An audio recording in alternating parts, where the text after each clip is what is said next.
Hi, greetings and blessings, everyone. This is yours truly, Empress Chassie Warmington. Excuse me, aka All That Chaz, aka Lucas Slayer. This is going to be a really short discussion about addictions. I'm sorry it's running late. As you guys can see, I'm still not feeling up to par, but I wanted to at least try to come and do something. I didn't want to just like have to postpone the whole thing. So,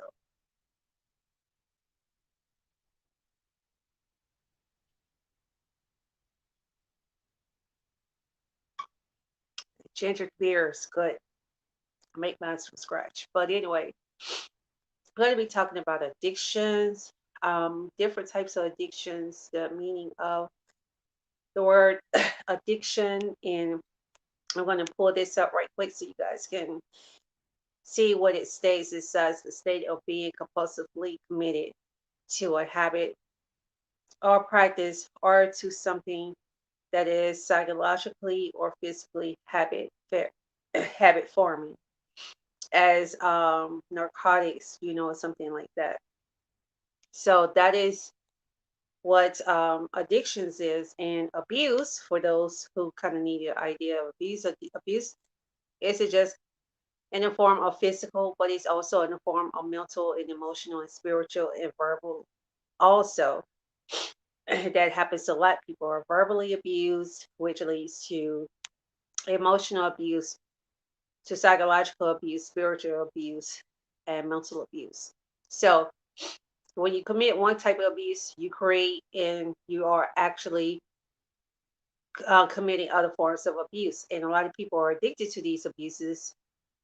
That's why they are desensitized to it. And they look at people who stands up against it as if we are the ones that are incorrect, or we're the ones who are wrong, or we're the ones who has the problem, when it's them that has the problem and they don't know it. And I don't know why people keep feeling like because a lot of people follow something that it's right. We know a lot of people follow a lot of stuff that's wrong all the time. I mean, it has been, sadly, it's a habitual thing these days where people are constantly following bad and negative things, and and it has become it's not even a trend. It's just have become a normacy for a lot of people, where they gravitate to the bad stuff and they dismiss and reject the good stuff. So the good things, when people gravitate to the good things, they're lame, they're being difficult, they tripping, or you being too serious, lighten up. They have these kind of responses, or they get really angry, really upset. And that's because people have become very desensitized to abuse. And that shows a clear addiction to it. And they're and it starts off very early. It's not something that people just obtain once they get in a relationship. Now, some people do, but most people, it starts off as children. It starts off when they go to school, and they're dealing with bullies, and or even if they're dealing with bullies within their own home, where you have siblings that like to abuse each other, or one sibling that likes to abuse the other, and people call that, oh, it's just sibling rivalry. They'll grow out of it, but it doesn't mean that it won't leave a damage or scar there. And what happens is people don't like to address things or like to tell a family member or loved one that something that they did to them caused them hurt, caused them pain, because they'll get scorned for it. They'll get looked down upon. They'll be treated like, they are a issue. And, they're like, why are you making such a big deal? You knew she was just playing, or you knew he was just playing. You knew they didn't mean no harm by it. It doesn't matter if someone doesn't mean any harm by it. It's just like, say, for instance, you have a little girl and you took her to get her hair. Well, somebody took your little girl to get her hair fixed, and she had your little girl's hair color because, say, for instance, pink is her favorite color. And instead of putting pink ribbons or barrettes or ornaments in her hair, she decided that she's, hair ornaments, okay, not Christmas tree ornaments. She decides, okay, well, this person, a friend or a family member decides to take your daughter and get her hair dyed pink. She didn't mean any harm by it, but that's going to piss you off because you didn't give that person permission, and it's like overstepping boundaries. So people have this habit of being so casual when it comes to family, where they feel like overstepping boundaries is acceptable and you're supposed to accept it. And if you don't like it, too bad. That's the kind of attitude that a lot of people have. So children grow up um, being psychologically damaged and being psychologically abused by these type of mannerisms and behaviors. And how dare any of us say anything about it? Because if we say anything about it, then we're uptight, we're tripping, we're doing too much, we're trying to cause problems, we're making more of something than what it is, we're being dramatic, we're being overly sensitive or too sensitive. We need woman up or man up or what have you. And when people don't want to take accountability for their actions, that's what they do, and that's what they say. See, that's something about a narcissistic person, and about reverse psychology too. They try to when people don't want to change for the better, and they know what they're doing is wrong. What they try to do is make you feel like you're in the wrong for addressing it. They try to make you feel bad and feel guilty for standing up for yourself and standing up against the mess, the abuse. Thank you guys for watching. For everyone who's watching, oh, please forgive me. I'm really having a difficult time right now. So if I'm stuttering or it seems like I'm not um, doing anything, if I seem to be a little distracted, please forgive me because I'm really struggling and trying so hard to stay focused right now, in spite of. So thank you for your support. I really appreciate everyone's patience, and I thank you guys for watching. But yeah, you have people who, when people don't want to take accountability for their actions, they like to deflect. They are quick to deflect, and they're quick to try to manipulate the situation or try to downsize the issue, try to minimize, their wrongdoing, or try to joke it off, play it off. And that's clear sign of narcissistic behaviors. And it's not, that is sociopath. That's actually in the making of a sociopath, pathic person when they are constantly like that. And usually, depending on how narcissistic they are, they're also very violent. Not just physically, I mean verbally violent and aggressive, but they are also physically violent and aggressive, to the point where they would literally try to fight you for standing up for yourself, because they feel entitled to abuse you and mistreat you. So how dare you stand up to them? And unfortunately, there's a lot of people like that in the world.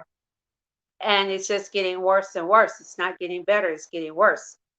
So, with that stated, we have a obligation to ourselves to actually love ourselves and to embrace ourselves regardless of who like it or who don't like it. See, when people can't control you, you become a problem.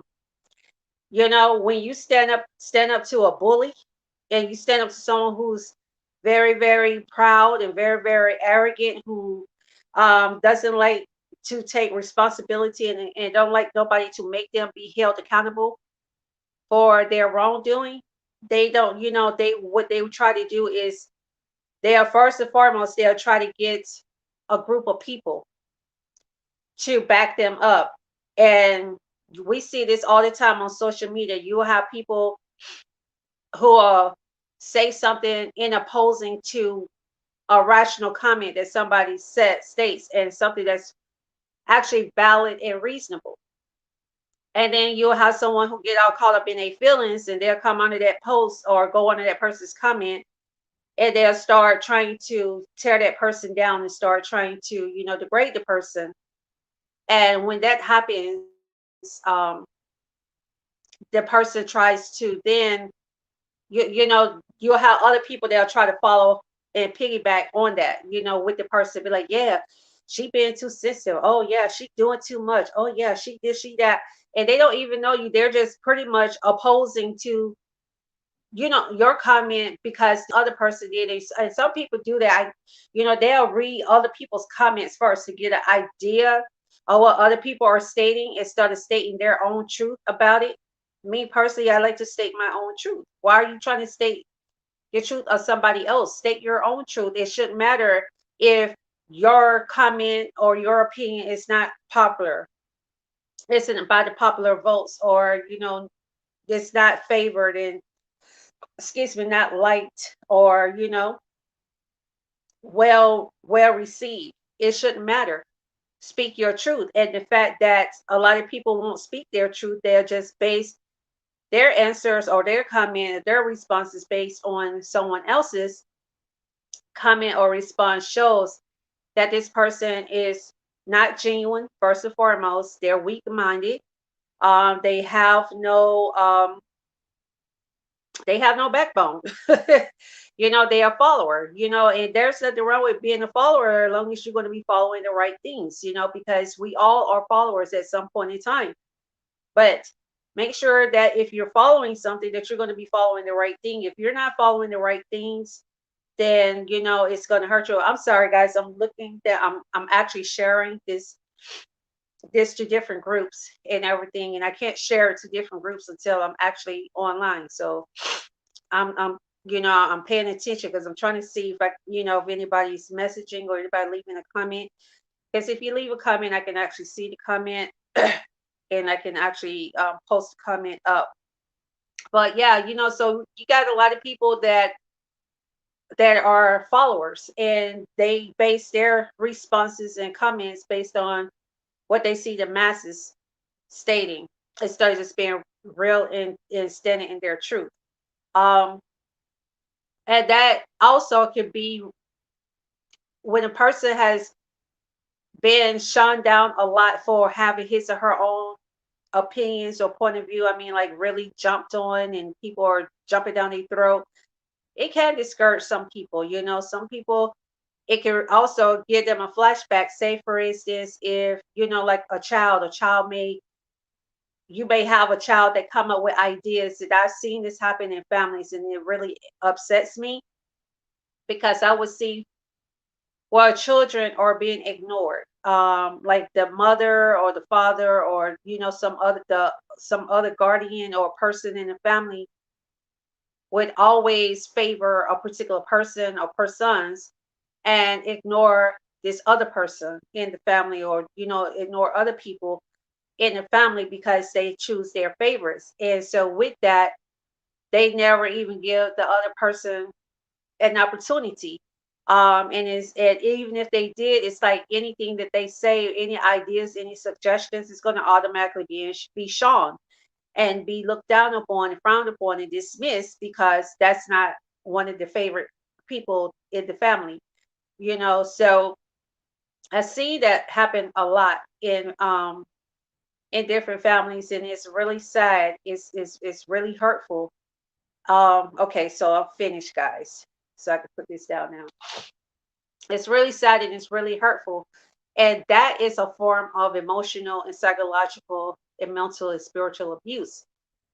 Even verbal, it's not a direct verbal abuse unless depending on how the person rejects, how their tone of voice is when they reject it.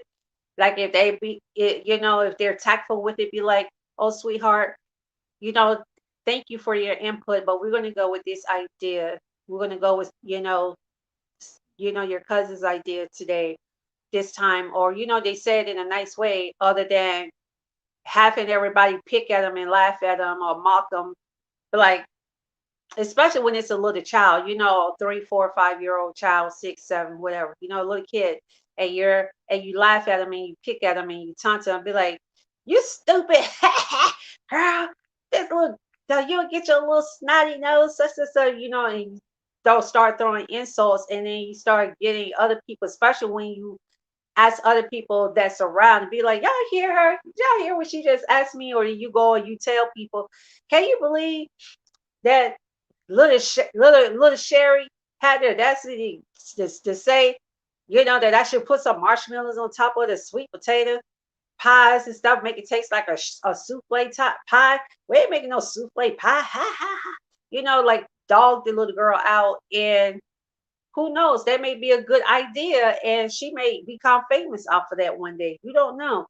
But what I'm saying is, even if it's something that is not necessarily in favor, that are favorable, you don't have to be so nasty about the way you reject it, or the way you decline, or the way may um that you may disapprove or disagree with it. You don't have to be nasty about it. And we live in a culture where people are quick to be really nasty towards people and be really mean towards people for no reason. And it doesn't take that. You can talk to people like you have some sense.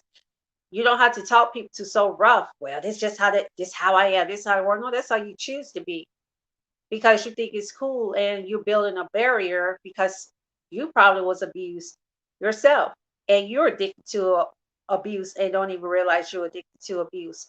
So, with that stated, we have to be really careful how we handle people, because a lot of this addiction to this trauma, hurt, and pain caused by verbal, psychological, mental, spiritual, and emotional abuse starts when children are really start when people are very, very young, and they carry it into their adulthood because it has been normalized. The abuse have been normalized, not even just within the family, but even a lot of stuff in society.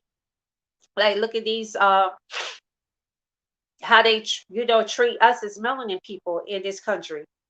And I'm talking about the overall, you know, government, and how they treat us, as second class citizens and stuff, and treat us like we're inferior, or that we are beneath when we're not. If we did spend money in this economy wouldn't even be popping off the way it is. Like, seriously, it really would. It may still stand a little bit, but it won't be popping. That's the difference. It won't be as vast as it is. We spend a lot of money in this economy.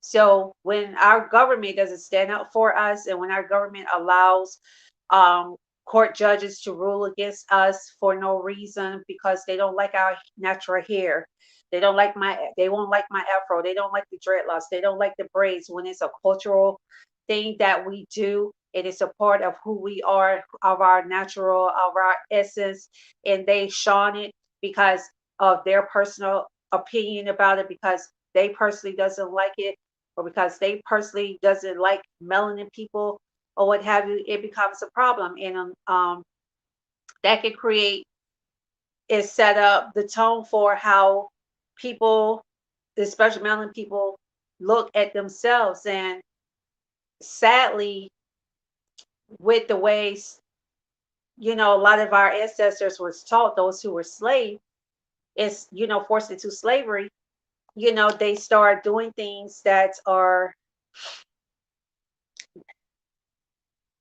that's right, Shatima. We have to love us. Thanks for watching. I really appreciate it. They start treating us like we're nothing. And that's not cool. So the abuse has been started years ago, centuries ago. And it's just been filtered down from generation to generation. It's just like how getting whippings with belts and switches and extension cords, broomsticks. That was, or you don't question me. You do what I say. You do what I say. You don't ask no questions. Or I could do this because I'm grown. You don't ask no questions. It's a lot of things that we were taught as children that dissolved, that was a result of our ancestors being enslaved and being forced to compromise their integrity and their humanity and their feelings and emotions, which they didn't care about back then. Even still now, we still deal with that a little bit. But what I'm saying is the cycle has continued on and has become normalized and become a normal event. Y'all already know it's Mystic. Y'all know my rabbit. He always, every time I get on here live, there he go. But it's become a very normal um part of our of a lot of people's culture, of our culture, even though we didn't ask for it. We didn't we didn't force it on ourselves. It was imposed and forced upon us. And because you didn't have an option, our ancestors that was didn't have an option but to train and teach you in the way of westernization, and European colonizing, slavery mentality ways, it has filtered down, and that's why we are so desensitized to it. I remember being a little girl, and I would see little girls, they'll, the father or the boyfriend or a big brother or uncle or something would call the little girl into the bedroom. They didn't care who was there. They'll call them into their bedroom. The little girl comes out, maybe like 5, 10 minutes later. You can tell she's been crying. He comes out with this look on his face, like he done did something wrong, looking guilty. The mother just looked, what's wrong with you? Why your face looking like that? Straighten your face up. Instead of asking the little girl, are you okay? Instead of taking her to the side, be like, what happened to you? Did he touch you? And we have seen it. And even if she finds out, a lot of time the mother find out that that family member or that friend of the family did be inappropriate with her child, she'll speak more mad at the child than she would at the person who actually did it, and won't even disconnect herself from that person. She will continue on allowing that person to violate her child. And that too is a part of slavery mentality, because during the slavery the time of enslavement, you didn't have a choice. If they wanted to rape you, they rape you. And then remember, they used to also make the family members have sex with each other to procreate, to keep procreating, so that they can have more people to enslave, because the more people they had to enslave, the more money they made. Because remember, they used to have a license. Okay, used to have a license. I'm sorry, guys. I don't know why this thing did that. They used to have a license where where people had permission to enslave you. And I know you guys know which one you know what I'm talking about. And it's just crazy that we had to deal with that. Our ancestors have to deal with that. And so from generation to generation, um, it's just been a continuous cycle over and over and over and over and over and over again. And it's just been filtered down from generation to generation. So it has become normalized, because people are completely desensitized to it. Um, and because of that, as a result, you got a lot of dysfunctional adults out here. You have people that they can, people can be completely dysfunctional and maintain in life. It's just like somebody who's like schizophrenic, excuse me, or a sociopath, or or a mass murderer. They can still function in society just fine. They can blend in and everything just fine, and still, and nobody would not even see that part of them unless they actually reveal it. But if they don't ever reveal that side of them, you would never know that they have those kind of issues, and that they are, psychotic like that. So it gets so much deeper than what we see on the surface. And we have to learn how to address these issues, and not just address them, but not make excuses, not to justify and make excuses for those who are doing it. We have to, it's up to us to stop that cycle, because they're not going to stop the cycle for us. It's up to us to stop that cycle. And what we can do is, I know with my son, there were certain things that I was taught and things that happened to me when I became older, and I started gain more wisdom, knowledge, and understanding. Even though I still had a long way to go, sheesh, Lord, I still had to go a long ways to go, but I still, I didn't want to mistreat my son, and I did not want to have that cycle to continue. And some of the cycle was continuing.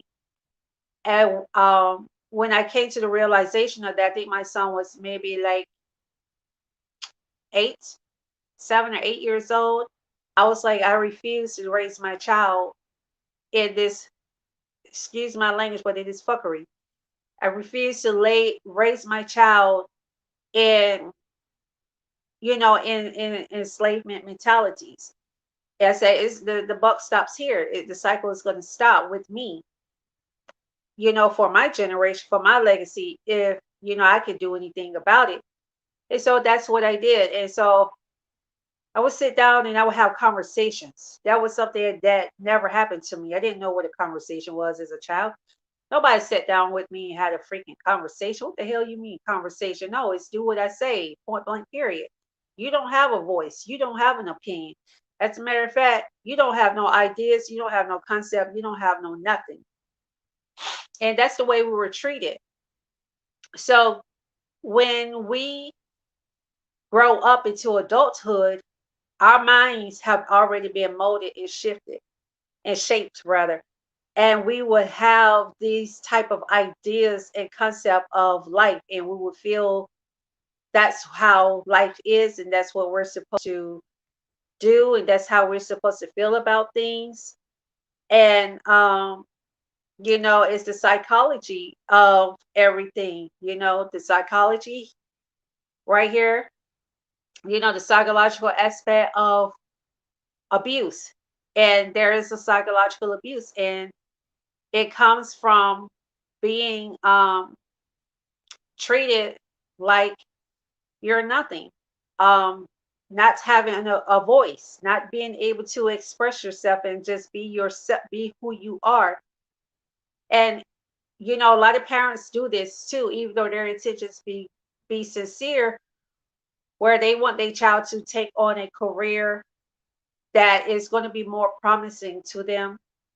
And that's all good and fine. But just because you pursue that career and you want to keep that in the family, because I think that's mad cool though. I think that's really cool and so sexy to where you got the grandfather who's a doctor, then you got the son that's a doctor, then you got the grandson that's a doctor, you had a great great grandson. That I think that's like so mad cool, right? But each generation may not want to be a doctor. They may have a different gift. As a matter of fact, they may not even be able to have that skill set to be a doctor. Their skill set may be on a different bracket or on something totally different than that. So that's and it may be something that they really are passionate about doing. And so they'll pursue that.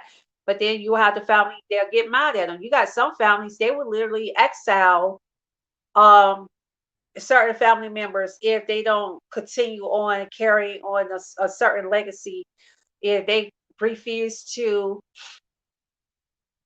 carry on this family dynamic, uh patterns of being all dentists, of all being lawyers, or all, well, who's going to take over the practice? Okay, when I get older, when I die, who's going to take over? I want my children to take over. I don't want strangers to take over. And all that's good and fine, but if your child is not, that's not what your child is passionate about, or your grandchild is passionate about, and that's not something that they really want to do, and they just have no interest in doing it, they're not going to really be good in it. And sometimes now, some parents, they, they are. when they give their children, directions like that, the child end up really loving and enjoying it.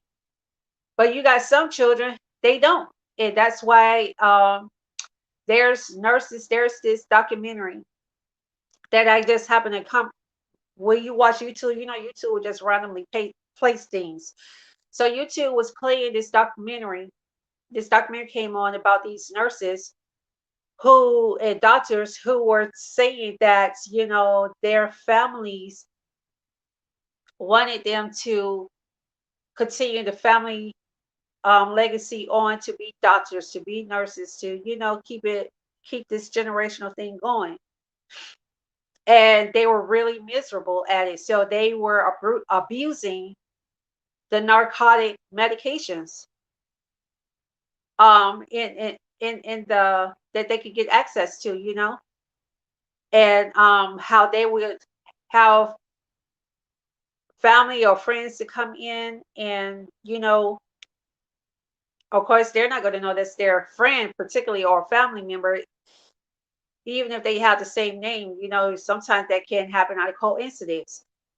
And they will get prescriptions. They will write these bogus prescriptions so that they can get medications without it looking suspicious, because they keep messing with the medications, and it gets missing because they're supposed to count all of them. They're supposed to do a count every shift of how much medication before the shift start, how much of certain medications are or there.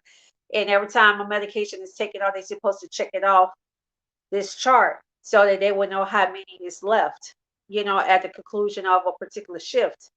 So they're supposed to keep, count and records of this, and they're very strict with that. Like, the medical boards are extremely rigid and strict about that. So, they have to keep it up, because if they don't, it's going to be a problem. Um, but they start abusing the medications because they are just like, that's not something that they wanted to do, and they're just like, mom, dad, we didn't, this isn't something that I want to do. I'm not happy about this. This isn't something that I, opt to do for myself. I wanted a different career path. I wanted to do something much differently than this. But some parents, they're so gun ho on, no, you're going to do it like this. We paid a lot of money for you to go to school, and we went to school so you can have a good life and can afford you these opportunities, and et cetera, et cetera. And this is what you're going to do, whether you like it or not. You don't back talk us, and you don't tell us what you're not going to do. You're going to do what we asked you to do. So a lot of times, even when your intentions is good, you can still cause a lot of emotional abuse to a person.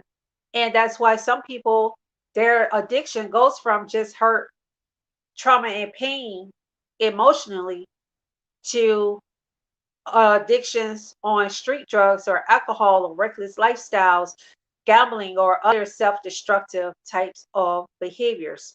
So we have to be real careful on how we handle each other and handle our family, handle our friends, how we raise our children, because we have to learn to stop the cycle, but we can't stop the cycle until we are able to identify it and see and accept it as a problem, and that is wrong, and that it is causing, hurt. That's why you got some people, and and I know a lot of some, probably all of us know someone like that. They're not going to be in a functional relationship. They have to be in a relationship with somebody that they're arguing, fussing with all the time, fighting with, got to be cussing each other out, just being wild and abusive. That's because they're addicted to trauma.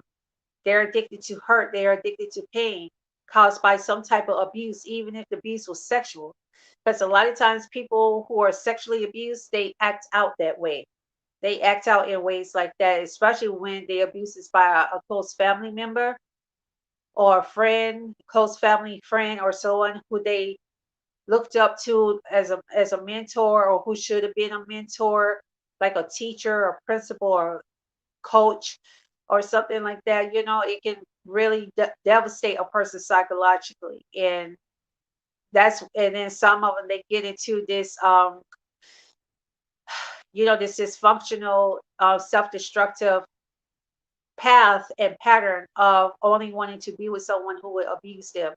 If they can't feel hurt, if they can't feel pain, and if they can't feel trauma from that person or from in that relationship, they don't want to be bothered.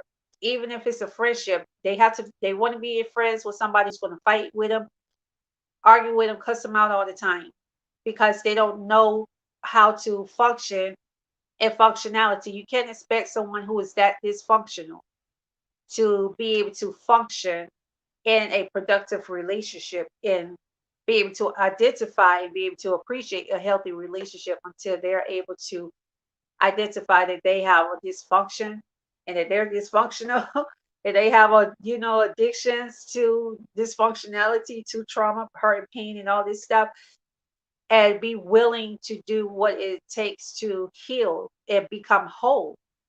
Because healing is one thing, being whole is something else. It's totally different. And I said this in the last weekend, difference between healing and whole is when you heal, a scar may still be showing. When you're whole, there will never be indication that you needed to be healed in the first place. And that's where a person who is that addicted to hurt, trauma, and pain needs to be, where the scars doesn't even show anymore. Because as long as they can look at those scars, it's going to keep reminding them.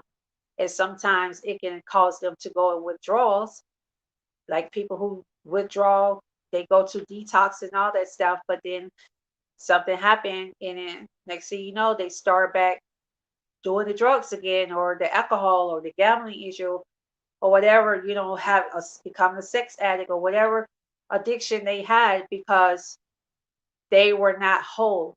They were just healed. So we're going to continue on with the rest next week. I don't want this to be too long, like stated. And I appreciate you guys for watching. I thank you so much. Big shout out to Shatima Accessories for the bracelet. I got this bracelet through Shatima Accessory. I mean, Tima's Accessories. Tima Accessories. And I really appreciate it. As a matter of fact, hold on just 1 second, guys. I'm going to put this up. I want you all to follow my social medias too, as well. I'm going to put my social media up. Please follow my social medias.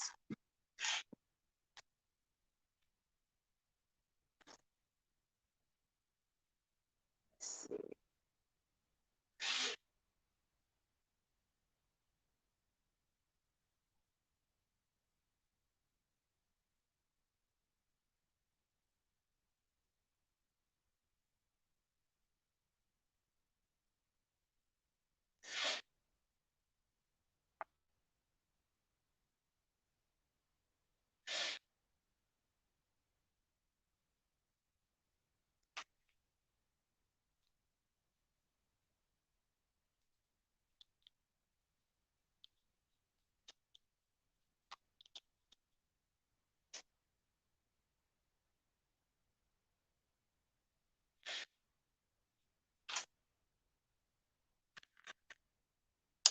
Okay.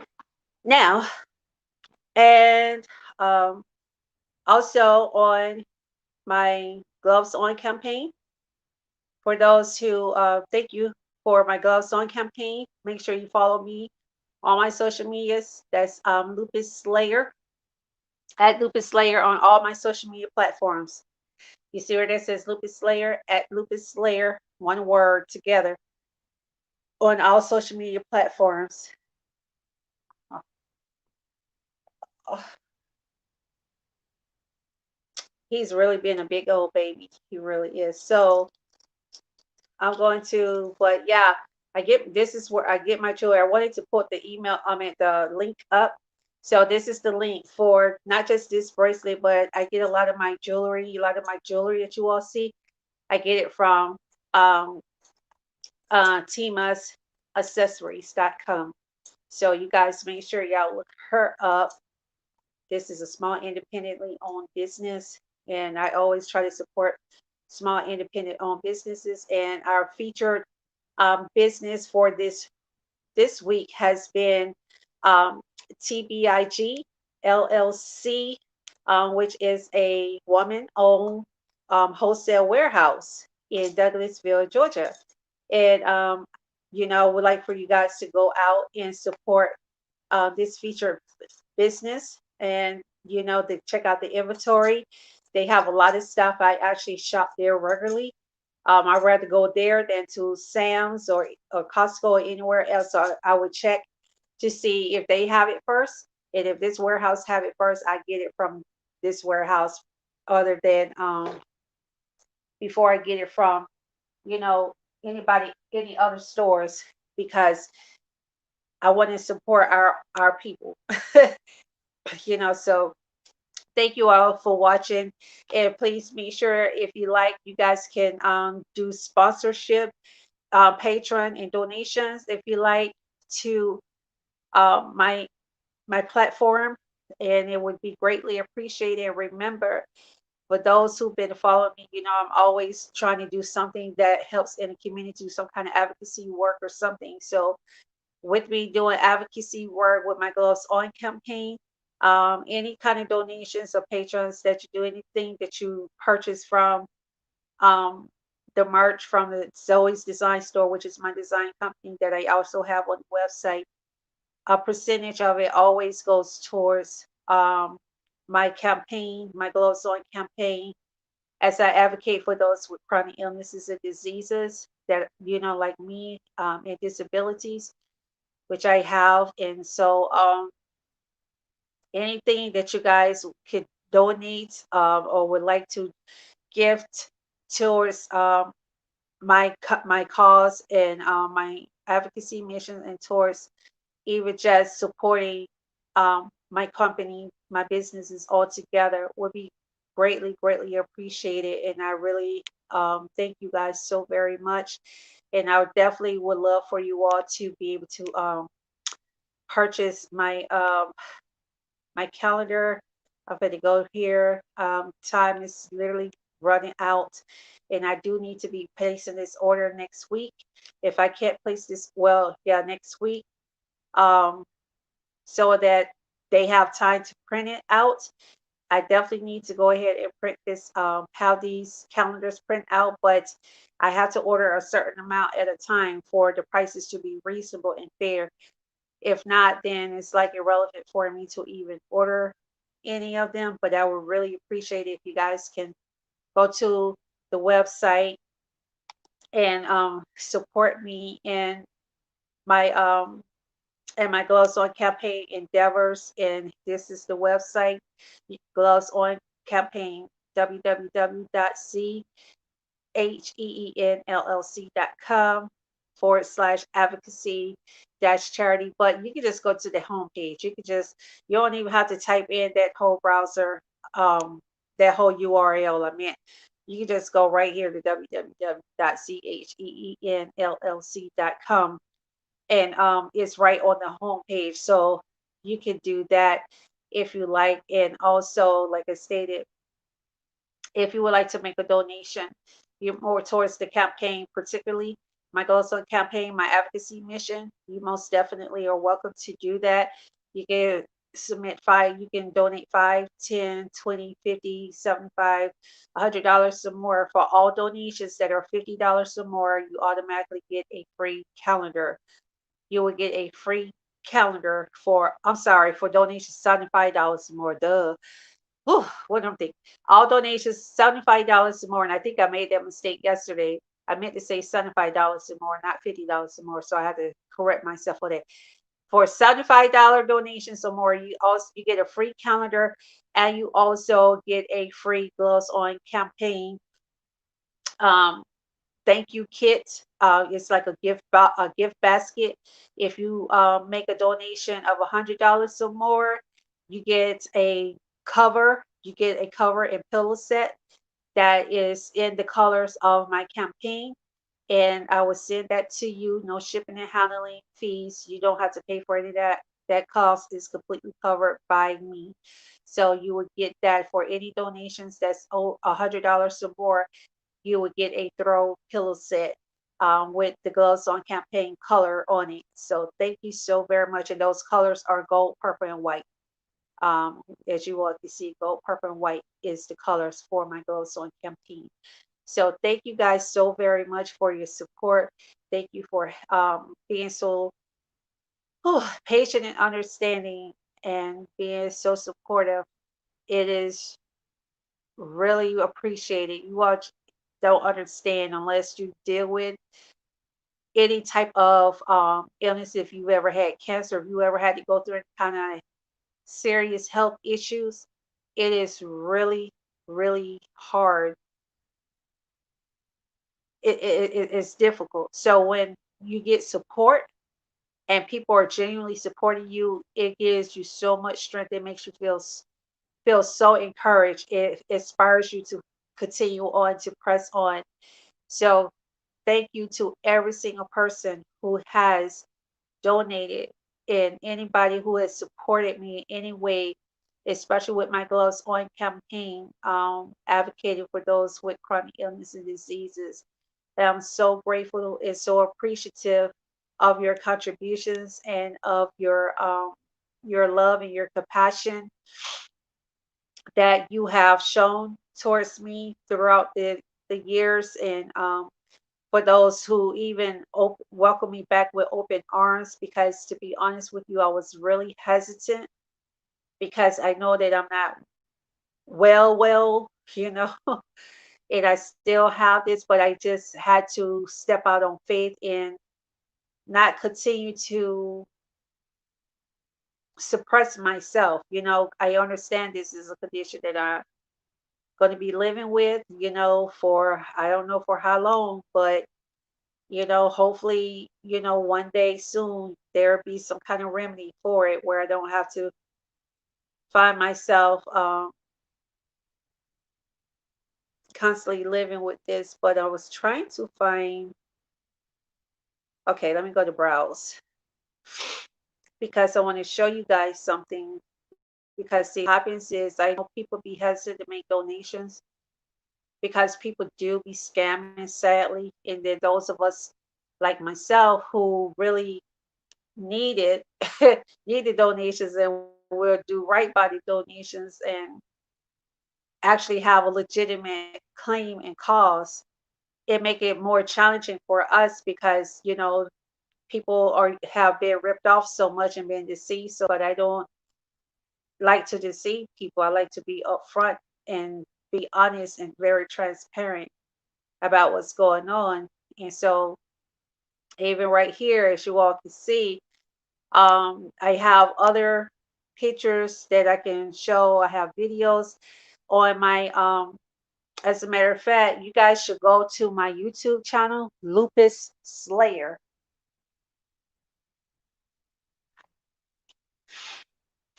Lupus Slayer.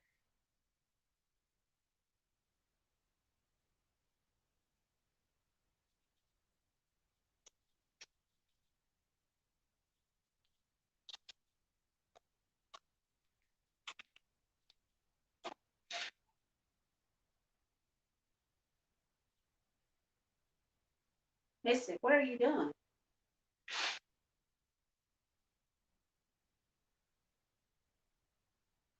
Okay, that's for all the social media sites on my YouTube. It's spelled the same way, but it have to be spaced out, because you got to have a certain amount of followers.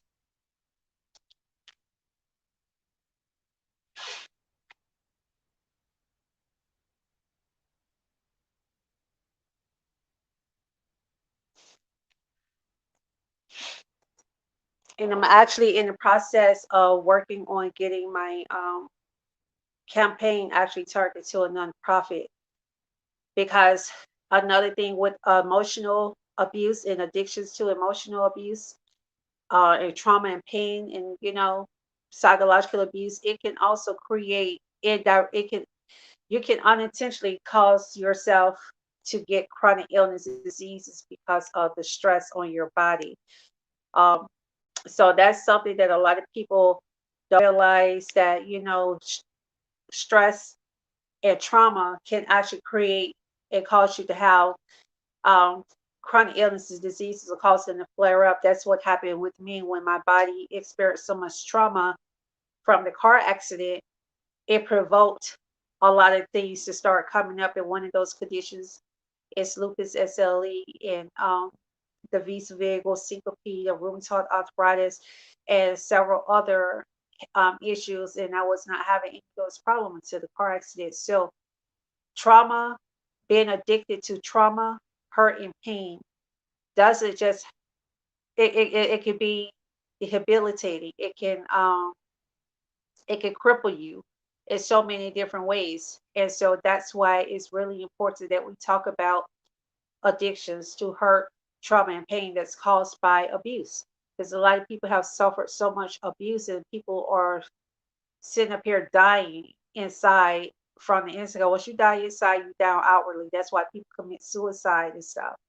So my one part of my mission is to help alleviate that so that people will have a reason to live or feel like they have a reason to live. Okay. So anyway, again, thank you all so much for your support. I really appreciate it. And I will see you guys back here for about addictions. Again, it will continue on every Saturday. I'm trying to keep it at 6 p.m. Hopefully I keep it at 6 p.m. so it can be everybody would know 6 p.m. Go on www.chellc.com and tune in and watch, live, because you can actually watch it live stream on my website and also on YouTube, all that chats on YouTube as well. So anyway, you all take care. Y'all have a great night. God bless, one love, peace. And thank you for your support again. I'm out like a light.